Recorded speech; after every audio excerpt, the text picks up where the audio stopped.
రమ్య ఇంట్లో ఉన్న వాళ్ళందరూ పడుకోవటంతో కేశవ వాళ్ళ ఇంటికి వస్తూ ఉంటాడు. ఇంతలో తన ఇంటిని చూసి చాలా బాధపడుతూ ఉంటాడు. ఈ ఇంటికి నేను దూరం అయిపోయాను అని చెప్పేసైతే చాలా ఏడుస్తూ ఉంటాడు. ఇంతలో అక్కడ ఉన్న పిల్లల్ని చూసి ఇక్కడే ఉన్నారు పిల్లలు అని చెప్పేసైతే అనుకుంటూ బుజ్జి దగ్గరకు వచ్చి, నీ గురించే నేను ఈ నిర్ణయం తీసుకున్నాను. మీ అమ్మకి ఈరోజు ఎలాగైనా సరే నచ్చజెప్పి మీ అమ్మ ప్రేమను మళ్ళీ నేను పొందాలనుకుంటున్నాను. జరిగిన విషయం మొత్తం మీ అమ్మకి చెప్పేస్తాను అని చెప్పేసైతే అనుకుంటూ రమ్య దగ్గరికి వెళ్తూ ఉంటాడు. ఇంతలో రమ్య కింద పడుకోవటం చూసి చాలా బాధపడుతూ ఉంటాడు.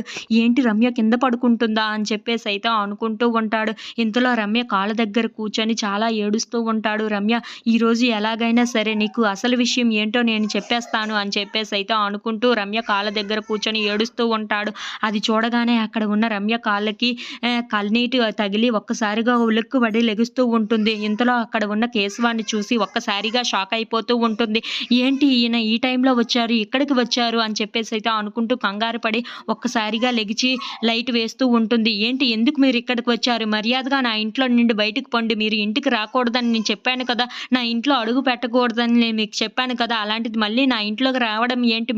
మీరు నా ఇంట్లోకి వచ్చారు అని అంటే నా కడుపులో ఉన్న బిడ్డ కూడా చాలా బాధపడుతుంది.